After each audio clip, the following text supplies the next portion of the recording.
షాద్ నగర్ వైపు ఉన్న మన స్వర్గసీమ వెంచర్లో ప్లాట్లు కొన్న వాళ్ళంతా సంతోషంగా ఉన్నారు. ఒక్కసారి విజిట్ చేయండి.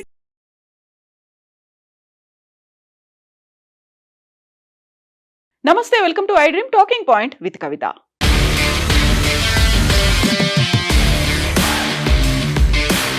ధర్మస్థల తీర్థక్షేత్ర ట్రస్ట్ కి సంబంధించి సరికొత్త విషయాలు ఇప్పుడు మళ్ళీ వెలుగులోకి వస్తున్నాయి. ఈ ధర్మస్థల మాస్ బరియల్ కేసుని డీల్ చేసినటువంటి సిటీ సివిల్ కోర్ట్ జడ్జికి సంబంధించి ఇప్పుడు ఆరోపణలు అయితే వెల్లువెత్తుతున్నాయి.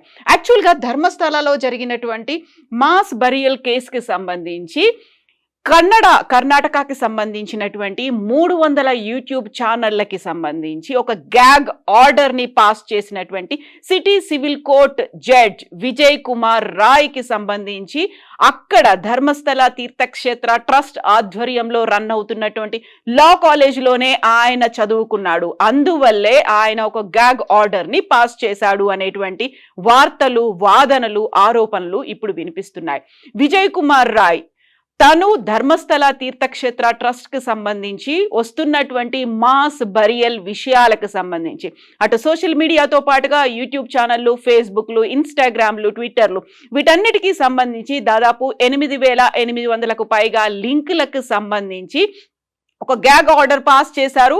అది అన్ఆథరైజ్డ్ పర్సన్స్ లీక్ చేస్తున్నారు. అక్కడ యాక్చువల్గా ఏం జరుగుతుంది అనేది బయటికి తెలియకుండా వారిని కంట్రోల్ చేశారు. దానికి కారణం ఆయన అక్కడ ఉన్నటువంటి SDM లా కాలేజ్లో ఆయన చదువుకున్నారనేది.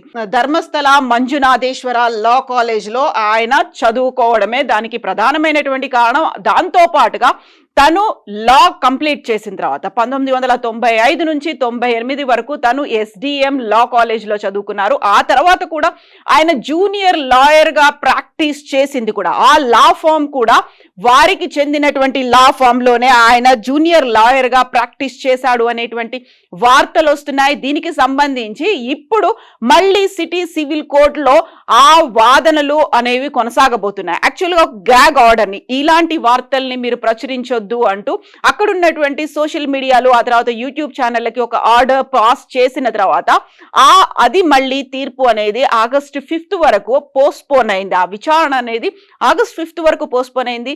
ఆలోపు దానిని వార్తల్ని ప్రసారం చేయొద్దు అని చెప్పినప్పటికీ అక్కడ ఉన్నటువంటి విజిల్ బ్లోయర్స్, సోషల్ యాక్టివిస్టులు, అక్కడ ఉన్నటువంటి యూట్యూబ్ ఛానళ్లతో పాటుగా మరికొంతమంది అక్కడ సోషల్ యాక్టివిస్టులు కలిసి కర్ణాటక హైకోర్టుని అప్రోచ్ అయ్యారు. దాంతో కర్ణాటక హైకోర్టు ఆ గ్యాగ్ ఆర్డర్ని రద్దు చేసింది. అక్కడ ఉన్నటువంటి ఏం జరుగుతోంది అనేది తెలుసుకోవాల్సినటువంటి అవసరం ఉంది. At the same time public interest అనేది ఉంటుంది కాబట్టి భావ ప్రకటన స్వేచ్ఛని మనం అడ్డుకోలేము కాబట్టి ఆ గ్యాగ్ ఆర్డర్ని మేము రద్దు చేస్తున్నాము అంటూ కర్ణాటక హైకోర్టు తీర్పునిచ్చిన నేపథ్యంలోనే అప్పటిదాకా అందరూ అన్ని రకాల వార్తల్ని ప్రచురించినప్పటికీ కూడా ఐ డ్రీమ్ కూడా ధర్మస్థలకి సంబంధించి వార్తల్ని ప్రచురించలేదు. బట్ ఆగస్టులో 5th దాకా కాకుండా ఈ లోపుగానే పోయిన శుక్రవారం రోజే కర్ణాటక హైకోర్టు ధర్మస్థలలో ఏం జరుగుతుంది అని తెలుసుకునే అవసరం కావచ్చు, తెలుసుకోవాల్సినటువంటి పరిస్థితులు ఉన్నాయి కాబట్టి వాటిని ప్రచురించవచ్చు అని చెప్పిన తర్వాత మాత్రమే మనం ధర్మస్థలాకి సంబంధించినటువంటి వార్తల్ని ఇస్తున్నాము. సో ఇప్పుడు ఆగస్టు 5కి ఆ విచారణని పోస్ట్పోన్ చేసిన తర్వాత జడ్జిని మార్చాల్సినటువంటి అవసరం ఉంది. లేకపోతే ఆ కేసుని ఇంకొక కోర్టుకి బదిలీ చెయ్యండి అనేటువంటి వార్తలు కూడా వినిపిస్తున్నాయి. విజయ్ కుమార్ రాయ్ అక్కడ వర్క్ చేశారు. తనకి SDMతో పాటుగా తీర్థక్షేత్ర ట్రస్ట్ కి సంబంధించి కూడా సంబంధాలు ఉన్నాయి అనేటువంటి వాదన కూడా వినిపిస్తోంది. దీంతో పాటుగా SDM లా కాలేజీలో 1995 నుంచి 98 వరకు విజయ్ కుమార్ రాయ్ చదువుకోవడమే కాదు, ఒక లా ఫామ్ లో PP హెగ్డే అండర్లో ఆయన బల్లాల్గఢ్ మంగళూరులో ఉంది, అక్కడ జూనియర్ లాయర్ గా కూడా ఆయన జాయిన్ అయ్యారు. The law firm used to represent Veerendra Heggade of Dharmasthala.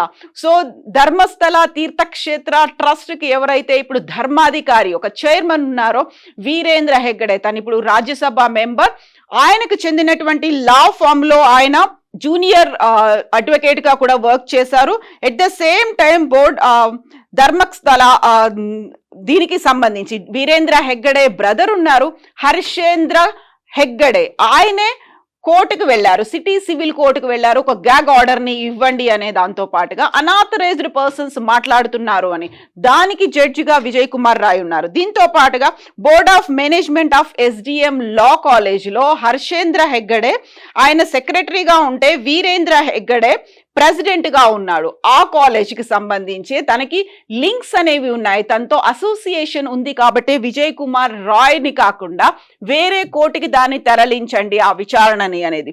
Actual గా ఒక judge in favour of Tirthakshetra trust లేకుంటే హర్షేంద్ర కుమార్ హెగ్గడేకి సంబంధించి అనుకూలంగా వ్యవహరించారు అనేటువంటి వాదన, ఒక మాట అనే దాంతో ఇప్పుడు గతంలోనే జరిగినటువంటి హత్యకులు, మాస్ బరియల్స్, అత్యాచారాలు, అఘాయిత్యాలు వీటికి సంబంధించి ఒక పోలీస్ అండదండలు ఉన్నాయి, లేకుంటే అక్కడ రాజకీయ పలుకుబడి ఉంది, అక్కడ ఉన్నటువంటి అధికారులు, పంచాయతీ అధికారులు వీళ్ళందరూ కూడా కుమ్మక్కయ్యారు, మాస్ బరియల్స్ ని బయటికి రాకుండా చేశారు. దీంతో పాటుగా 2000 నుంచి 2015 మధ్య కాలంలో జరిగినటువంటి అన్ఐడెంటిఫైడ్ పర్సన్స్, అన్యాచురల్ గా జరిగినటువంటి డెత్స్ కి సంబంధించినటువంటి రికార్డ్ కూడా మిస్ అయిపోయింది, దాన్ని తగలబెట్టేశారు. ఆ 15 ఏళ్ల కాలం జరిగినటువంటి అన్యాచురల్ డెత్స్ రికార్డ్ అనేది ఇప్పుడు లేకుండా పోయింది. అంటే అటు పోలీసులతో పాటుగా ఇప్పుడు విజయ్ కుమార్ రాయ్ కి సంబంధించి ఆయన కూడా అనుకూలంగా వ్యవహరించాడు అనే వాదనతో ఇటు జడ్జిలు కూడా వాళ్ళకి తగ్గట్టుగానే వ్యవహరిస్తున్నారు అనేటువంటి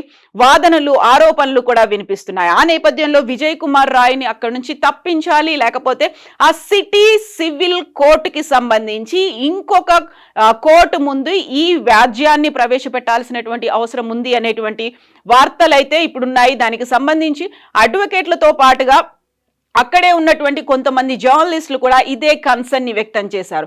విజయ్ కుమార్ రాయ్ తను జూనియర్ జడ్జిగా ఉన్నప్పుడు ఎక్కడైతే SDM లా ఫామ్ వాటికి సంబంధించినటువంటి హర్షేంద్ర కుమార్ కి సంబంధించినటువంటి లా ఫామ్ లో పనిచేసినప్పుడు 2004లో కూడా ఆయన ఇలా అనుకూలంగా వారికి తగ్గట్టుగా పక్షపాత పూరితంగా వ్యవహరించారు అనే దాంతో పాటుగా 2013లో కూడా ఇంకొక కేసుకి సంబంధించి విజయ్ కుమార్ రాయ్ వ్యవహారం అలాగే ఉంది అనేటువంటి వార్తలు, దానికి సంబంధించినటువంటి కేసు డీటెయిల్స్ ను కూడా ఈ జర్నలిస్టులు హైకోర్టుకి వివరించారు. ఇప్పుడు అదే వార్తలు, అదే ఆధారాలతో విజయ్ కుమార్ రాయ్ కాకుండా ఇంకొక జడ్జికి ఈ కేసుని కేటాయించండి అనేటువంటి మాటలు కూడా వినిపిస్తున్నాయి. సో ధర్మస్థల తీర్థక్షేత్ర ట్రస్ట్ ఆధ్వర్యంలో రన్ అవుతున్నటువంటి కాలేజే కాదు, అదే లా ఫామ్ లో ఆయన జూనియర్ అడ్వకేట్ గా చేయడం, ఇప్పుడు సిటీ సివిల్ కోర్టుకు సంబంధించి ఆయన జడ్జిగా ఉండడంతో పాటుగా అనుకూలంగా వ్యవహరించడం, ఈ వాదనలన్నిటికీ తోడు అక్కడ జరుగుతున్నటువంటి వ్యవహారాలు వీటన్నిటికీ సంబంధించి సమగ్రమైనటువంటి విచారణ జరపాలి. సిట్కి అయితే ఇప్పుడు 13 ప్లేసుల్లో ఆధారాలు, బలమైనటువంటి ఆధారాలు లభించలేదు, అక్కడ అవశేషాలు కూడా లభించలేదు. దొరికినటువంటి ఒకే ఒక అవశేషం 6వ ప్రాంతంలో దొరికినప్పటికీ తల లేకుండా దొరికింది, అది కూడా ఒక మేల్ డెడ్ బాడీ అనేది ఐడెంటిఫై చేసిన తర్వాత మిగతా మిగిలిపోయినటువంటి ప్రాంతాలు, ఈ 13 ప్రాంతాల్లో కాకుండా అక్కడ కూడా ఏమీ దొరకకపోతే దాన్ని కంప్లీట్ గా క్లోజ్ చేస్తారా? నెక్స్ట్ కర్ణాటక సీఎం సిద్ధరామయ్య తీసుకోబోయేటువంటి స్టెప్ ఎలా ఉంటుంది? మళ్ళీ సరికొత్తగా GPR ని పెట్టుకొని ఇతర లొకేషన్స్ ని ఐడెంటిఫై చేసి అటు నేత్రావతి నదితో పాటుగా ఉజిరే, ధర్మస్థల ప్రాంతాలు, at the same time western Ghats లో కూడా ఇలా మళ్ళొకసారి తవ్వకాలు చేపడతారా? వీటన్నిటికి సంబంధించి సమగ్రమైన విచారణ జరపాలి. At the same time Vijay Kumar Rai తో పాటుగా ఎవరైతే అక్కడ అన్యాచురల్ డెత్స్ రికార్డ్స్ కి సంబంధించినటువంటి ఆ రిజిస్టర్ ని తగలబెట్టారు, ఆ పోలీస్ ఆఫీసర్ ఎవరు అనేది కూడా ఐడెంటిఫై చేయాల్సినటువంటి అవసరం ఉంది.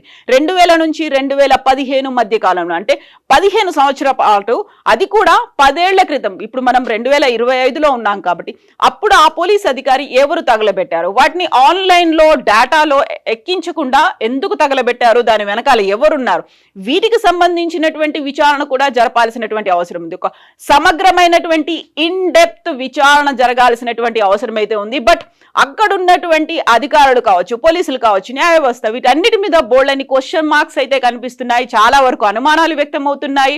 ముందు నుంచి 1979లో వేదవల్లి అనేటువంటి ఒక మహిళ అదృశ్యమైపోయి ఆ తర్వాత డెడ్ బాడీగా కనిపించిన తర్వాత అప్పటి నుంచి టిల్ డేట్ ఇప్పటిదాకా ఏం జరిగింది, ఏం జరుగుతోంది, వీటన్నిటికీ సంబంధించినటువంటి వివరాలు రావాల్సినటువంటి, బయటికి రాబట్టాల్సినటువంటి అవసరం అయితే ఉంది. అక్కడే కేవలం అక్కడున్నటువంటి అధికారులు, DGPతో పాటుగా మిగతా SPలతో ఏర్పడినటువంటి సిట్ బృందం వర్క్ చేస్తోంది. కాకపోతే సిట్లో ఉన్నటువంటి ఒక అధికారి ఎవరైతే ఇలాంటి మాస్ బరియల్స్ నా చేతులతో నేను చేశాను అని చెప్తున్నటువంటి మాజీ పారిశుద్ధ్య కార్మికుడిని బెదిరించారు అని చెప్పాడు. కాబట్టి ఈ సరికొత్తగా ఇంకొక సిట్ని ఏర్పాటు చేస్తారా? ఈ 13 ప్రాంతాల్లో తవ్వకాలు అన్ని అయిపోయిన తర్వాత ఇంకొక సిట్ని ఏర్పాటు చేస్తారా? అక్కడ కూడా లోపభూయిష్టంగా నిర్లక్ష్యం అనేది లేకుండా ఖచ్చితమైనటువంటి సమాచారం ఐడెంటిఫై అవుతుందా? ఎవరు చేశారు, ఎవరు చేయించారు, ఇలాంటి వివరాలన్నీ బయటకు వస్తాయా? మాకైతే అనుమానాలున్నాయి, మాకైతే నమ్మకం లేదు అనేటువంటి వాదనలు మిస్ అయిపోయినటువంటి పేరెంట్స్, వాళ్ళ కుటుంబ సభ్యులు చెప్తున్నప్పటికీ స్థానికులు మాత్రం ఇప్పటికే ఎదురు చూస్తున్నారు. ఏదో ఒకటి జరగకపోతుందా, బయటికి రాకపోతాయా ఇలాంటి వివరాలు, విషయాలు అనేవి? యాక్చువల్గా మీరేమనుకుంటున్నారు? ఎవరి ప్రోద్బలం, ప్రోత్సాహం ఉండి ఉంటుందని మీరు భావిస్తున్నారో కామెంట్స్ రూపంలో తెలియజేయండి. నిజంగా ప్రస్తుతం ఉన్నటువంటి సమాజం దేనికి ప్రయారిటీ ఇస్తుంది? ఆర్థిక సంబంధాల చుట్టూ మాత్రమే తిరుగుతోంది. మళ్ళీ ఎన్నికలంగానే చాలా విరక్తి కలుగుతాను. మంచి అనిపిస్తుంది కదా, లేడీస్ కూడా ఛాలెంజింగ్ జాబ్స్ చేసినప్పుడు చాలా బాగుంటది. ఫుడ్ డెలివరీ ఇవ్వటానికి వెళ్ళినటువంటి డెలివరీ బాయ్ అనిల్ పై కళ్ళ ముందు